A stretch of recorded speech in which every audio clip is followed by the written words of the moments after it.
Hey guys, Civilord here, back with another action figure review. Today we'll be taking a look at the DC Multiverse Collector Edition DC Classic, allegedly, Lobo. Brought to us by the fine folks over at McFarlane Toys. And no, your eyes doth not deceive you.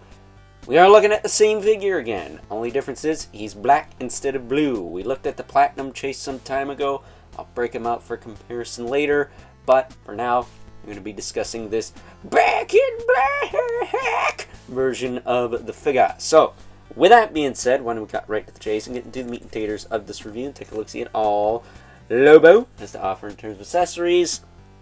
Collectible trading card, which I may or may not have mixed up with Supergirl's because both images are dark as hell and I can't really see what the heck's going on. So if I did, feel free to roast me in the comments. Best roast will be pinned, but you better make it good, because I am legally blind. So, there you go.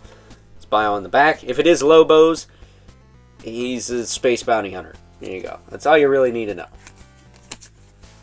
He's essentially the Deadpool of DC Universe. I know a lot of people like to think Deathstroke is, but I feel like Deathstroke and Taskmaster from Marvel have more in common.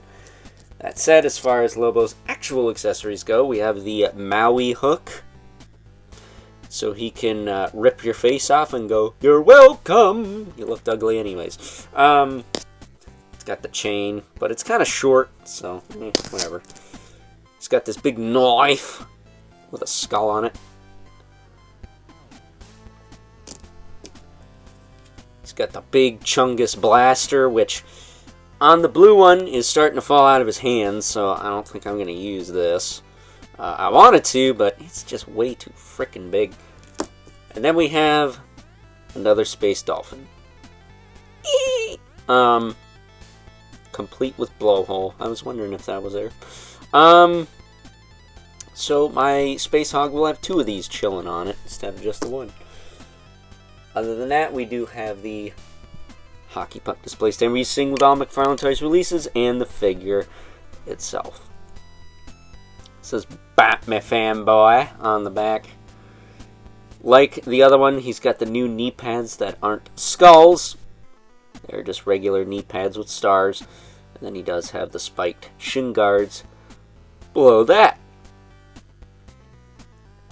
Other than that, it's essentially the same as specifically the Space Hog Lobo, because he came with this crazy Super Saiyan head. And I said it in the Platinums video. I'm going to say it here. I wish we got both heads. It would have been nice to get the long hair head with this figure or the Platinum. You know, mix it up a bit, because the Super Saiyan look does nothing for me personally. That said, the blue one is the one to do head swaps with, because that one has whiter skin. This one has blue tint to the skin, I believe. So you can't really do as much head swap with that. That said, as far as his articulation goes, his head seems to move a little more than the Platinums. But the hair is still sharp. Owie. Owie Maui. You're welcome. Screw you. His shoulders can go up, back down. You can rotate back and forth. It's got that beautiful butterfly rotator cap, bicep swivel, double jointed elbow. That is not the prettiest looking thing, but it does work.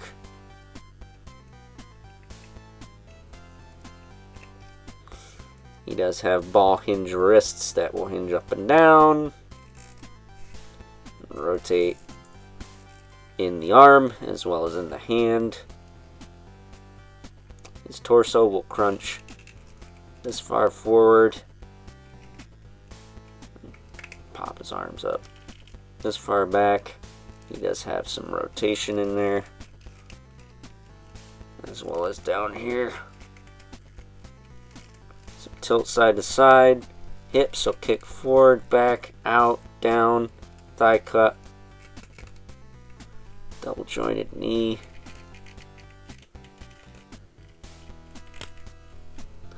and a swivel in the foot with a hinge and a rocker. and a toe joint. It's not too loose. On either side, really. And of course, peg holes at the bottom of the feet. So that is Lobo in a nutshell. Again, if you don't have the other ones, this is the best one to get, but I would recommend getting another head for it because the Super Saiyan look is just, it does nothing for me. But if you like it, you know, more power to you. It is kind of like the animated series. I remember his hair being kind of spiky and that, but was just different. And oh boy, tight knee. Bend that other knee back like one click just to make him a little more stable.